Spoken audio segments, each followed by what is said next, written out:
헤파이스토스가 결국 넘어오고 이제 아프로디테와 결혼을 하는 거죠.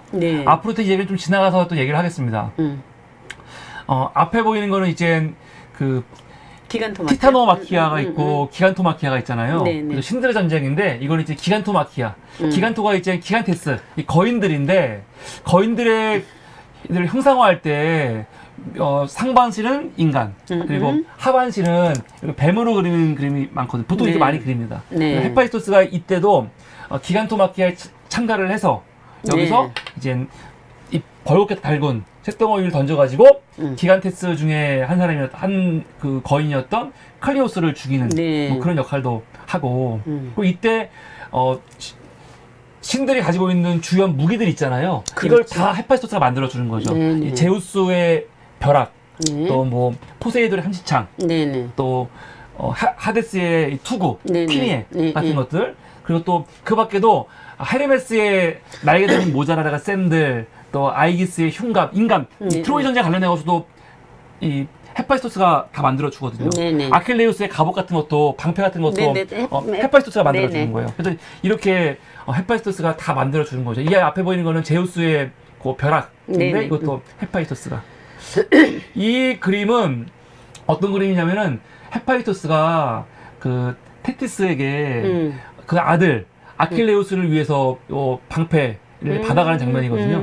이런 것들. 그러니까 인간 사회에도 그리고 트로이 전쟁에도 이렇게 연관을 짓는 거죠. 보통 헤파이스토스는 당연히 그리스 편에서 그리스 용사들을 위해서 보조하는 역할을 많이 합니다. 이 뒤에 보면은 티클로스 있죠. 그 티클로페스. 티탄신인데 티탄신일 때 사실은 헤파이스토스의 역할을 했던 게 티클로페스인데 그 이후에는 이제 헤파이스토스를 돕는 조수 역할로 많이 나오죠. 헤파이스토스에 연인하면은 아까 아프로디테만 생각하는데 사실은 그 전에 누가 있냐면 카리테스 여신들. 카리테스 여신은 보통 아테나까지밖에는 몰라요. 카리테스 여신들은 보통 이렇게 세 명으로 그려지거든요. 삼미신으로 해갖고 그래서 한 명 한 명이 카리스인데 카리테스가 복수니까 카리스인데 우선 에우프로신의 여신이 있어요. 명랑 육회. 또 하나가 아글레야. 아름다움을 나타내는 또 탈리아가 발랄 풍요. 근데 이 중에서 헤파이스토스가 아글레야하고 결혼을 하거든요. 그래서 이 뭡니까 아까 이 세 산미신이 헤파이스토스를 양육했던 이 테티스의 딸인 에우리노메였거든요. 그 에우리노메의 딸이 바로 이 우아한 여신들이라고 불리는 이 산미신 카리테스 여신들이고 테티스가 말하자면 할머니네. 그렇죠. 따지고 보면 그렇죠. 이 세 산미신 중에 가장 아름다운 여신 아글레아와 결혼을 해서 헤파이스토스가 연인으로 이렇게 알려져 있는 것 중에 하나고요. 지금 여기서 굉장히 재밌는 게요. 아까 치우침에 대한 얘기를 잠깐 했던 거가 연결돼서 떠오르는 건데 헤파이스토스가 어쨌든 신들 중에서는 가장 불완전하고 가장 못생기고 그런 존재잖아요. 그렇게 알려져 있죠. 그런 존재로 알려져 있잖아요. 근데 가장 아름다운 여인들이 전부 부인이에요. 아프로디테나 지금 우리가 보고 있는 아글라야. 내가 이 이름 익숙하지가 않아서 아글라야도 그렇고 맞습니다. 아름다움도. 그러니까 극과 극이 뭉쳐진 거예요. 따지고 보면. 그러니까 예전이건 지금이건 여성들이 전문직을 사랑하는 거죠.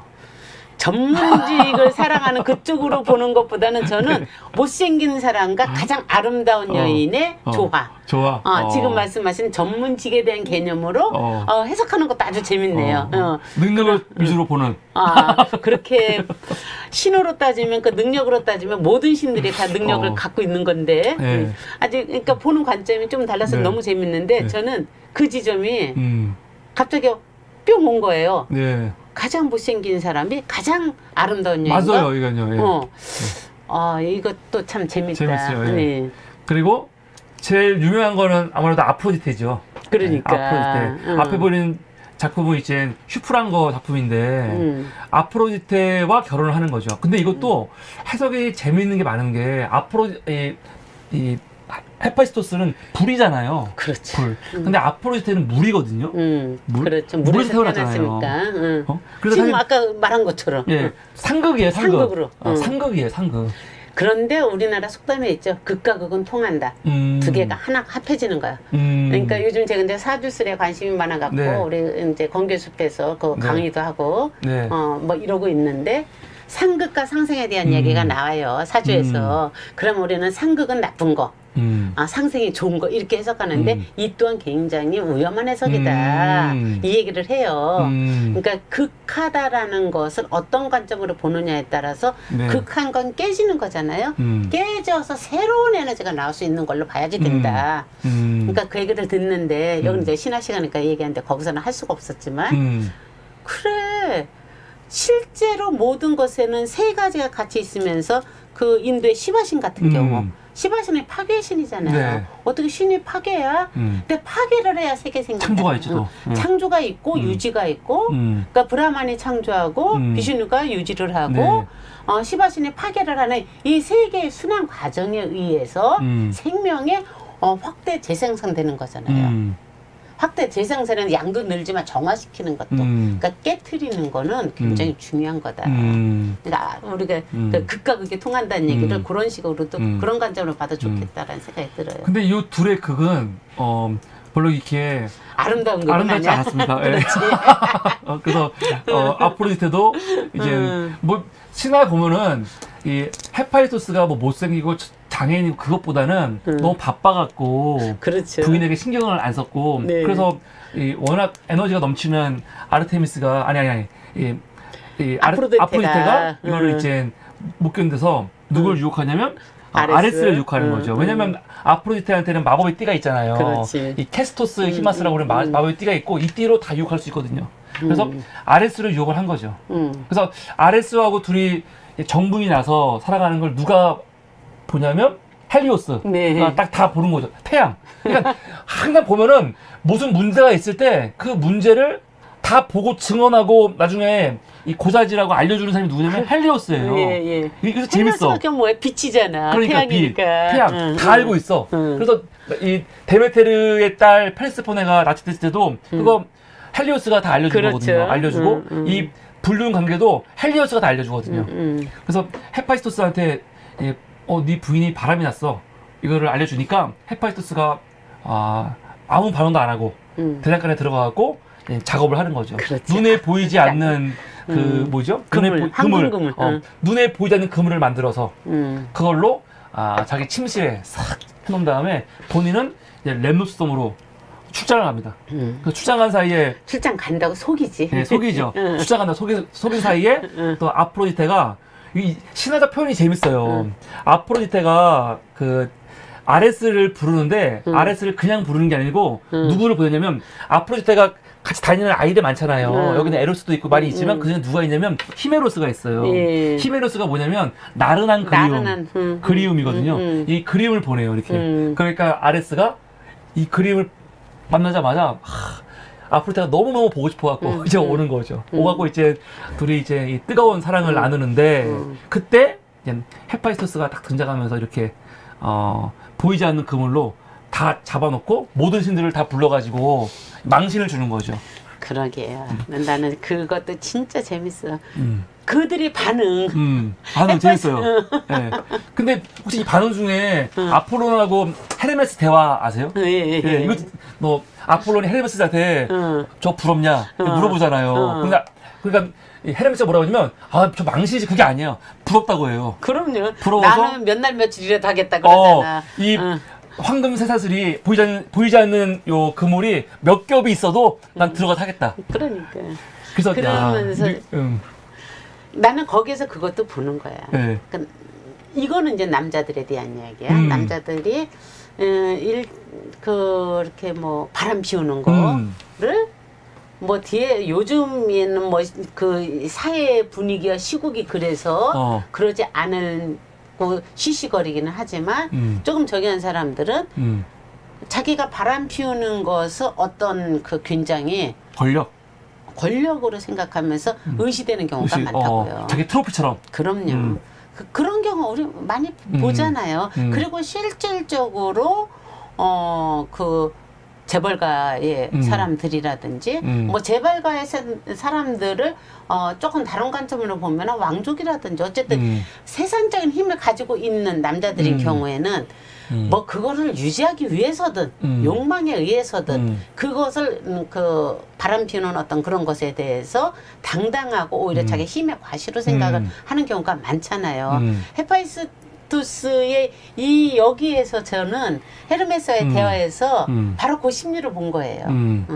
실제로 헤르메스도 아르테미스하고 그러니까. 뭐죠? 아프로디테하고 사랑을 하죠, 연애를 하죠. 그래갖고 저기를 낳죠. 아프로디테하고 연애를 해갖고 여성이 동시에 있는 헤르마프로디토스, 헤르마프로디토스를 낳죠. 그게 이제 우리나라 표현은 어지자지 이렇게 얘기하죠. 한 몸에 여성적인 가슴과 남성의 성기가 한 몸에 있는 그게 헤르마프로디토스라는 그 신 이름인데 그게 헤르메스하고 아프로디테하고 사이에서 나온 거죠. 그러니까 성에 대한 것을 이야기를 할 때 많이 나오는 우리가 알고 있는 성은 여성과 남성만 있는 게 아니라 뭐 11개인가 몇 개가 있다고 얘기를 하더라고요. 그렇구나. 근데 이 고대 신화 보면은 신화에서는 분명한 것 같아요. 남자 신들은 여성을 외모로 사랑하는구나. 나중에 이걸 아무리 잘 표현을 하더라도 결국 보면은 미를 탐한다. 이거는 분명한 것 같아요. 근데 여성은 아닌 것 같은데 남성은 분명히 여성을 관심을 갖고 사랑하고 자기 모든 걸 다 막 버리고 할 때는 첫 번째는 외모를 본다. 이거는 신화에서 분명히 드러나는 사실인 것 같습니다. 그렇죠. 예. 이건 부정할 수가 없어요. 성형외과가 왜 그렇게 그 성행을 하겠습니까? 마음이 아닙니다. 외모입니다. 이 신화에 드러납니다. 이게. 그것은 저는 뭐 나쁘다고 말하고 싶지가 않아요. 이거는 생명력의 어떤 본성 같은 거기 때문에 본능인 거죠. 그러니까 그 욕망, 성적 욕망 자체가 나쁜 건 아닌 거잖아요. 결국 모든 생명이라는 것이 원리가 있잖아. 일단 우리 그게 뭐야 생명이라는 것은 일단 내가 생존을 해야지 되니까 먹는단 말이야. 뭘 먹어? 남의 생명을 먹지. 사실 우리가 먹는 건 다 남의 생명을 먹는 거예요. 아까 우리가 처음 시작할 때 우리 그 진돗개 얘기를 했지만 생명을 먹어서 뭐를 해? 나를 유지를 해. 그런 다음에 뭐를 해? 또 하나의 더 큰 본능. 나를 유지하고자 하는 본능과 더불어 새끼를 낳아야지. 그래서 번식을 시켜서 나를 영원히 유지하고자 하는 그 아주 원초적인 본능. 그건 남자고 여자고 다 있다는 거죠. 그러니까 그 번식에 대한 욕망으로 나오는 게 결국은 그거잖아요. 성욕이잖아요. 종종 유지와 번성이네요. 그럼요. 그런데 잘 생각해 보세요. 동물에서는 나는 요즘에 그걸 많이 느끼는데 암컷이 더 화려합니까? 수컷이 더 화려합니까? 암컷이 화려해요. 동물은 수컷이 화려합니다. 수컷이 화려합니다. 동물은 무조건 수컷이 더 화려합니다. 어떤 경우도. 사자도 수컷이 화려하네요. 그쵸? 닭 같은 게. 그러고 공작새 펼치는 거 수컷이에요. 그러네요. 그 다음에 수탉 보세요. 그러네요. 수컷이 훨씬 더 화려해요. 왜? 쟁투를 해서 암컷을 차지하기 위해서.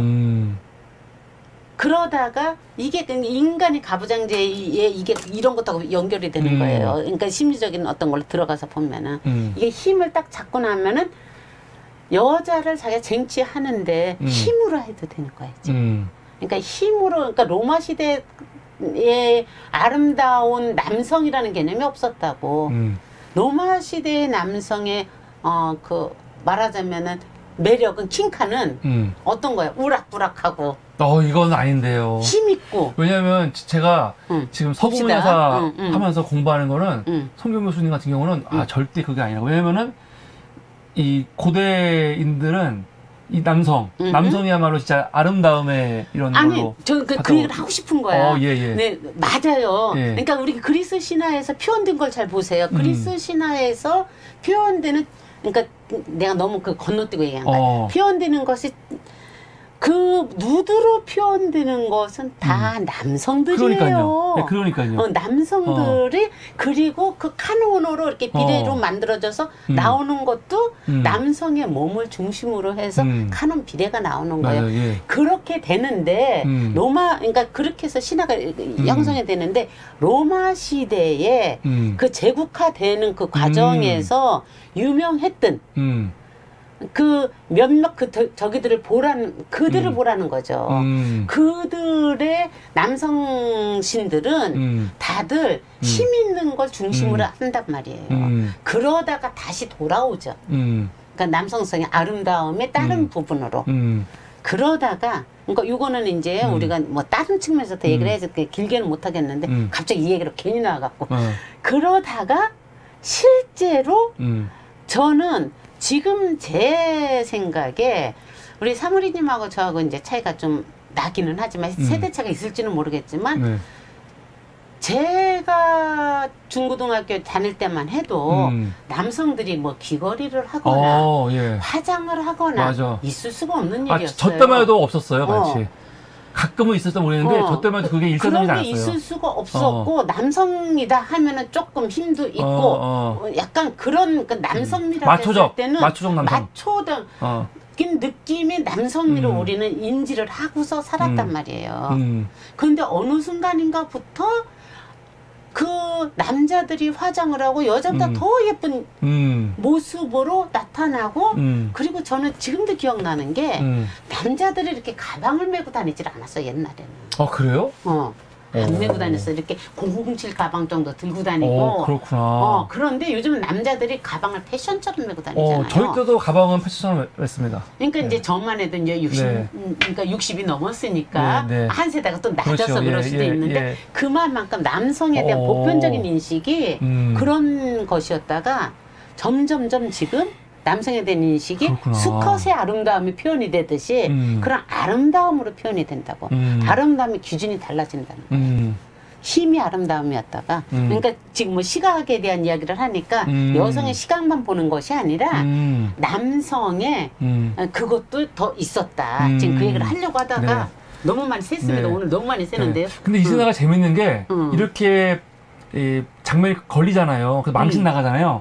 망신 나간 다음에 아레스는 트라키아로 도망을 가요. 트라키아, 자기 아까 봤던 트라키아. 아까 봤던 그 트라키아. 그리고 이 아프로디테가 어디로 가냐면 키프로스 섬으로 가는데 키프로스 섬에 왜 가냐면 거기에 거기에 그 처녀의 샘이 있거든요. 처녀의 샘. 가서 이제 사이프로 그 나무 이름인데 그래서 거기서 씻고 나면 이제 순결해지는 거. 그래서 이것도 이 신화를 어떻게 해석해야 될까? 그냥 여성들이 계속 자기의 처녀성을 유지하고 싶은 그런 이 뭔가 본능 뭐 그런 것들이 여기 담겨 있는 건가? 뭐 그런 생각도 들고 왜 아프로디테는 그것도 생각해볼 필요가 있네요. 그걸 왜 가지? 계속 자기를 사실 가장 문란한 신처럼 나오잖아요. 신화에서는요. 사랑을 많이 하는 이걸 문란이라 표현하면 좀 그런데 사랑을 많이 하는. 그런데 그러고 나서는 꼭 다시 처녀성을 찾아주러 가는 모습. 이거 뭐지? 이거 왜 그럴까?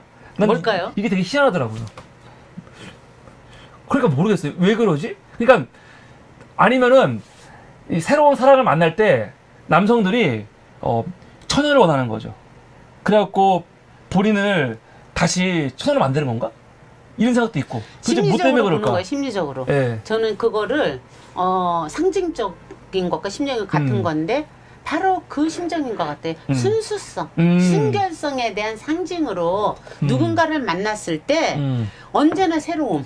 너가 처음이야. 그런 마음으로. 뭐 그런 느낌으로 실제 처음이 아니라 마음 자체는 온전하게 하나가 되겠다라는 그 마음. 그걸로 봐야 되지 않을까? 사랑을 할 때는 항상 처음인 거죠. 처음인 것처럼. 그렇죠. 그럼 그렇게 해석할 수도 있겠네요. 네네. 사랑을 할 때는 항상 처음처럼. 그러니까 사랑뿐만이 아니라 모든 것이 이제 제가 이제 그 성당에 다니다고 어쨌든 다녔는데요. 저는 카톨릭 신자인데 의리가 기도를 하다 보면 무슨 얘기가 나오느냐면 처음과 같이 이제와 항상 영원히 아만. 예. 주변에 하도 목사님들 많아갖고 계신 분인 줄 알았더니. 저는 주변에 스님도 많아요. 기본은 카톨릭 신자입니다. 그래서 첫 마음으로 마음으로. 네, 그러네. 처음과 같이 이제와 항상 영원히 암만 그러거든요. 그러니까 네. 첫 마음으로 하는 거죠. 첫 마음이라는 것이 뭐야? 순결한 자체. 그러니까 어떤 상징적으로 몸이 이것이 아니라 그걸로 해석해야지 되지 않을까. 그러네요. 네네. 그래서 키프로썸에 가고 항상 자기의 천연성을 다시 회복하는 이것도 네네. 저는 되게 좀 생각하기 많겠다 생각이 들었어요. 그래서 키프로썸이 아프로디테도 굉장히 중요한 게 사실 신화에 보면은 우리는 아프로디테라고 부르지만 실제로 이 뭐라 해야 될까 일리아드라든가 그런 거 읽어보면은 아프로디테라고 부르기보다는 키프로게네스라고 많이 불러요. 네, 그렇죠. 그래서 아프로디테라는 호칭은 많이 안 나와요 그렇게. 그냥 키프로게네스. 그럼 이게 아프로디테거든요. 그렇게. 아프로디테가 그 베누스이면서 비너스라는 건 네. 사람들이 다 알겠죠? 네네네. 로마의 비너스 이런 것들. 이 아폴론도 아폴론보다는 포이보스라고 부르거나. 네, 포이보스 아폴론. 그렇게 많이 알면 좋을 것 같습니다. 그리고 그 아폴로호가 이 아폴론에서 나왔다는 거. 예. 아폴론이 그리스, 아폴로가 로마신. 로마식, 그렇죠. 네. 그래서 이렇게 이런 아레스와 이 아프로디테의 사건이 또 되게 유명한 헤파이스토스와 많이 나오는